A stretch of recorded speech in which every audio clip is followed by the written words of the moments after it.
निश्चित तौर पर जो अपराध की ग्राफ है और नीचे होगा और बेहतर होगा। श्री नीतीश कुमार जी को बढ़ चढ़ के महिलाएं वोट देगी, क्योंकि महिलाओं के को ज़्यादा सुरक्षा रक्षा हर चीज़ पर काम किए हैं वो। कि एक एसपी जिनका बात नहीं सुनते हैं, एसपी के डांट से वो रोते हैं, तो आप समझ सकते हैं कि बिहार में वो 1 घंटा में क्या काम कर सकते हैं। कोई भी विभाग देंगे तो उस विभाग को बखूबी से हम निभाएंगे और खगड़िया की धरती, बिहार की धरती पर हम विकास करेंगे। नमस्कार, मैं पूजा सिंह और आप न्यूज़ भारतवर्ष देख रहे हैं। ये ज़रूरी नहीं है कि कमान यानी कि सत्ता अगर पुरुषों के हाथ में हो तो बेहतर होगी। हमारे बिहार में एक ऐसा एग्जाम्पल है जो लगातार 4 बार से विधायिका रही हैं और इस क्षेत्र का नेतृत्व कर रही हैं, और ये विधायिका हैं। और मैं इस शब्द पे इसलिए जोर दे रही हूँ क्योंकि इस पितृ सत्ता में ये ज़रूरी है जानना कि औरत के हाथ में कमान हो तो वो जलवा दिखा सकती है। और हमारे साथ हैं खगड़िया से विधायिका पूनम देवी यादव।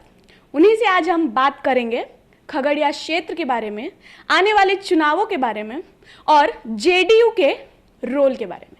नमस्कार मैडम, आपका हमारे चैनल में बहुत स्वागत है। आपको भी।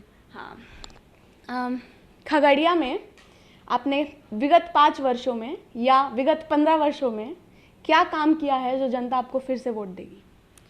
देखिए, सबसे पहली बड़ी बात है कि जनता का हमने जो 15 साल का कार्यकाल रहा, और 15 साल में जो पुलिया जो खगड़िया 15 साल से पहले देखिएगा कि जो खगड़िया पर कोई भी आए होंगे कि 15 साल पहले देखे होंगे, आज के खगड़िया में जो अभी आए होंगे तो उसमें बदलाव सा आया है। और खगड़िया में स्वास्थ्य, चिकित्सा और सड़क, बिजली, पानी, ये सब का जो अभी कार्य हुआ है वो सराहनीय कार्य है। और उस कार्य को देखते हुए, विकास को देखते हुए खगड़िया की जनता विकास पर वोट देगी।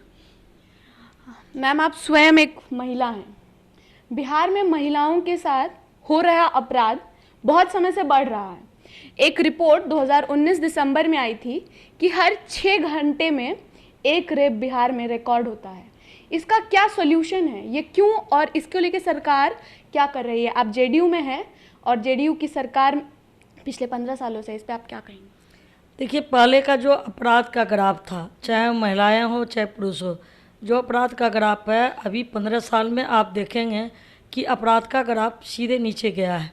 और माननीय नीतीश कुमार जी के जो नेतृत्व वाली सरकार है उसमें महिलाओं को जो सुरक्षा रक्षा जो भी हो रहा है, जो आपने कहा 2019 में जो महिलाओं के साथ हर मतलब 1 घंटे में महिलाओं के साथ बलात्कार हुआ है, तो उसमें सुधार आया है। और अभी भी माननीय नीतीश कुमार के नेतृत्व वाली सरकार सुधार कर रहे हैं। उन्होंने कहा 0 टॉलरेंस पर काम कर रही है।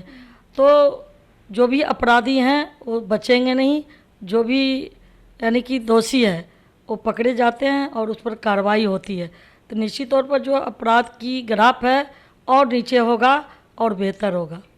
महिलाओं के लिए मैम आपका क्या संदेश है पूरे बिहार भर और खगड़िया के लिए?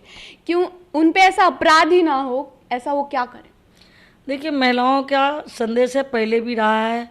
हम महिला बाल विकास कमेटी के चेयरमैन भी रहे, और पूरे बिहार के जब हमने भ्रमण किया और देखा कि महिला और बच्चे के साथ क्या हो रहा है, तो उसके लिए भी हमने काम किया। अभी भी जो हमारे बिहार में महिलाओं को जो अधिकार मिलना चाहिए, लोकसभा और विधानसभा में भी हमने आवाज़ उठाया था।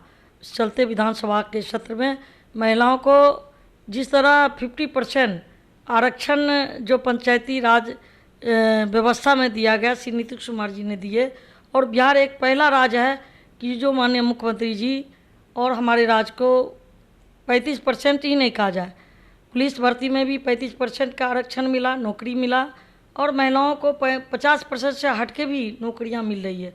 तो महिलाओं को जो अधिकार दिया गया है नीतीश कुमार जी के नेतृत्व में, हमें लगता है कि निश्चित तौर पर खास करके ये आने वाला 2020 के चुनाव में श्री नीतीश कुमार जी को बढ़ चढ़ के महिलाएं वोट देगी, क्योंकि महिलाओं के को ज़्यादा सुरक्षा रक्षा हर चीज़ पर काम किए हैं वो, और हम भी उसी तर्ज पर खगड़िया में कर रहे हैं।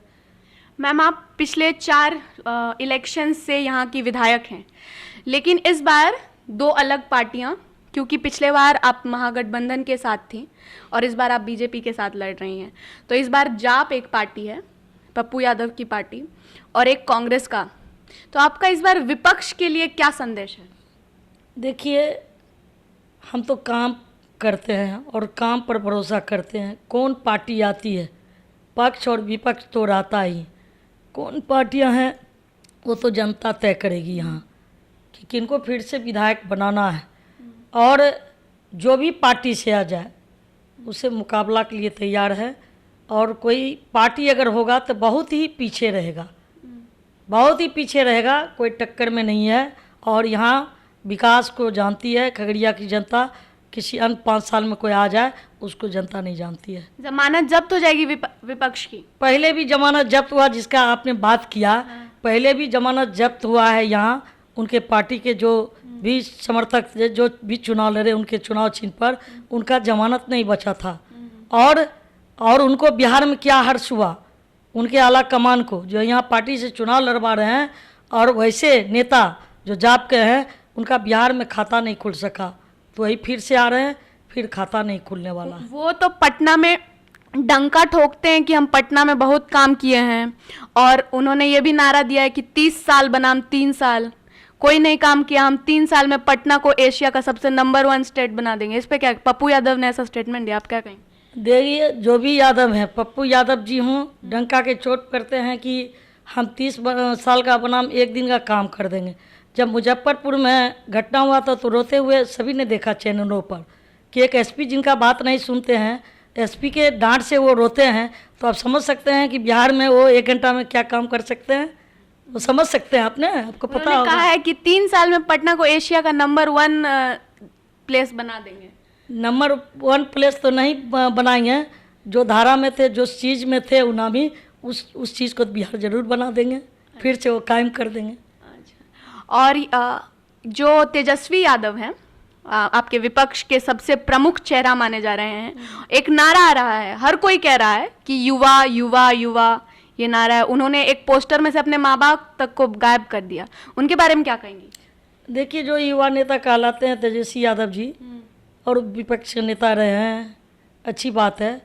और नारा काम को देखती है जनता, जो काम करती है सरकार उनको देखते हैं। 15 साल के कामकाज देखे उनके, जो सुप्रीमो हैं, और इनका भी देख रहे हैं।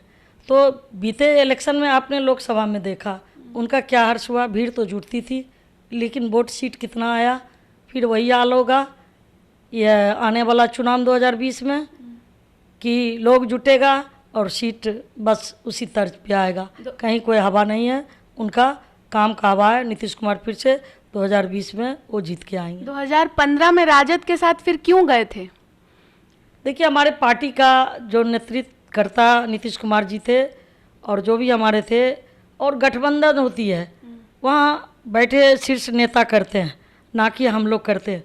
अगर हमारा क्या कहना है इस पे कि उनको जाना चाहिए था कि नहीं जाना चाहिए, या ये गलती थी? देखिए, उनको जाना, जब गठबंधन होती है तो कोई एमएलए से पूछते नहीं है, गठबंधन तो नेता करते हैं। आपका एक सोच होगा जो उन्होंने सोच दे करके गठबंधन किया, लेकिन वो सोच पर गठबंधन में वो खड़े नहीं उतरने का काम किया, जिसके कारण गठबंधन उनसे नहीं रहा। फिर आया जिन गठबंधन में है, जिस तरह से काम हो रहा है, पिछले साल भी काम हुआ, उनके गठबंधन 4 साल काम ब्रेक हो गया, काम नहीं हो पाया।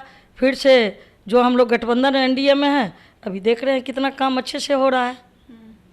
मैम, महिलाओं के लिए बहुत मुश्किल हो गया है बिहार। एक तो रेप की घटनाएं बढ़ रही हैं, ऊपर से दहेज प्रथा जो है, जिसको लेकर नीतीश कुमार ने बहुत अच्छा कदम उठाया, लेकिन वो ज़मीन पर नहीं उतर रहा है। इसको लेकर आप क्या कहेंगे?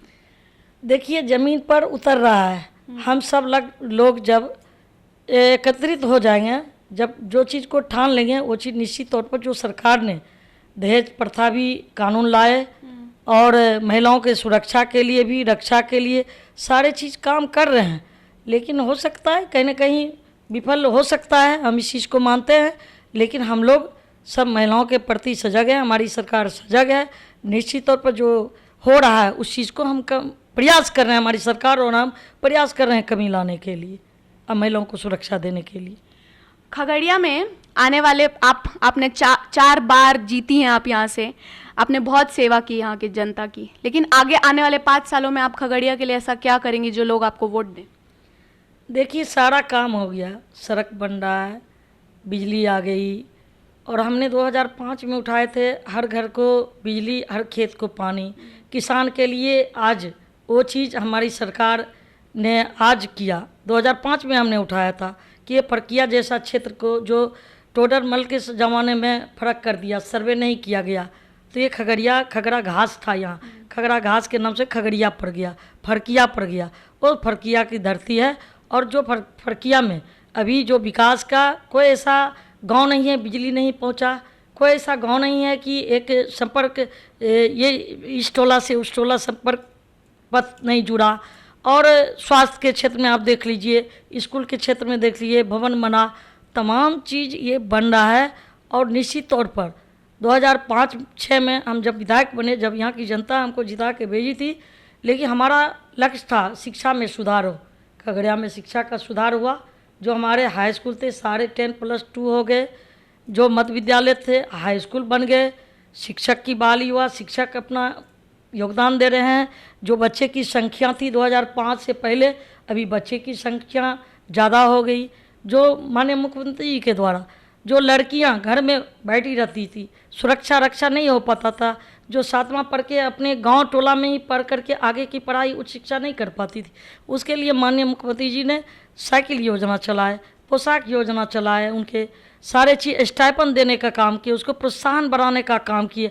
आज देखिए लड़कियां झुंड का झुंड चलती है साइकिल पर, और लगता है कि ये पहले का बिहार आज के बिहार, पहले का खगड़िया आज के खगड़िया क्या अंतर है।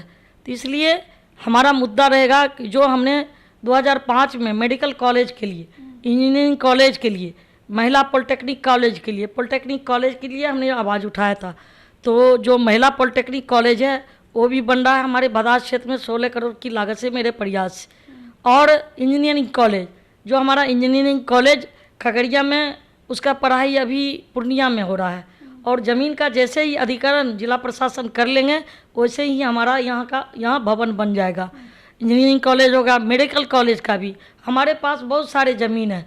हमने पहले भी प्रयास किया, बहुत सरकार का ध्यान आकृष्ट कराया विधानसभा में भी, कि बहुत ऐसे ट्रस्ट की ज़मीन है, जैसे अवध बिहारी बाबू ट्रस्ट की ज़मीन है, 2200 एकड़ ज़मीन है, चुआलाल ट्रस्ट की ज़मीन है, श्यामलाल ट्रस्ट के पास ज़मीन है। अगर प्रशासन थोड़ा भी एक्टिव हो जाते तो हमारे खगड़िया में मेडिकल कॉलेज खुल जाता। तो हमारा अब मेडिकल कॉलेज के लिए है प्रयास, और उसी मुद्दे पर हम चुनाव लड़ेंगे। अंदर खाने मैम ये खबर आ रही है कि अगर आप इस बार जीत जाती हैं तो फिर मंत्री बनाई जाएंगी, इसमें कितनी सच्चाई है? देखिए, जनता जिता की आंख बेचती है, और नेता का काम है, हमारे नेता हम उस योग होंगे।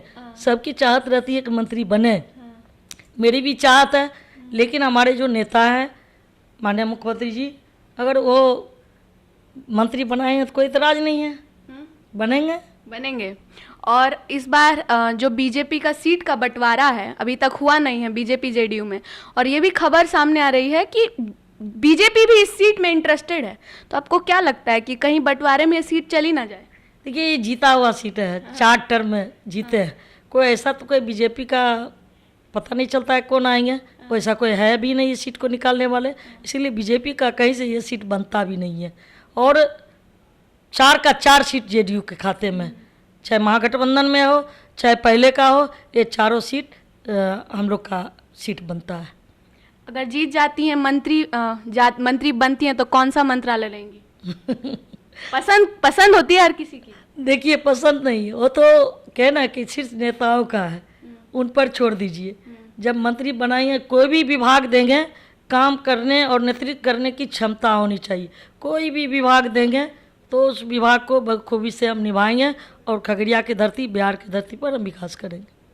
तो हमने सुना पूनम देवी यादव से कि उन्होंने बिहार की सरकार और बिहार में जो चल रहा है और महिलाओं के मुद्दे पे वो बहुत कुछ बोली। उन्होंने साफ साफ रख दिया कि यहाँ पे जो भी कैंडिडेट आएगा उनके खिलाफ उसकी जमानत जब्त हो जाएगी, और साथ ही में उन्होंने ये उम्मीद भी जताई है कि अगर नीतीश सरकार आती है तो इस बार उनको मंत्रिमंडल में सदस्यता ज़रूर मिलेगी। बाकी आप देख रहे थे न्यूज़ भारतवर्ष। आपका ये वीडियो देखने के लिए बहुत बहुत धन्यवाद।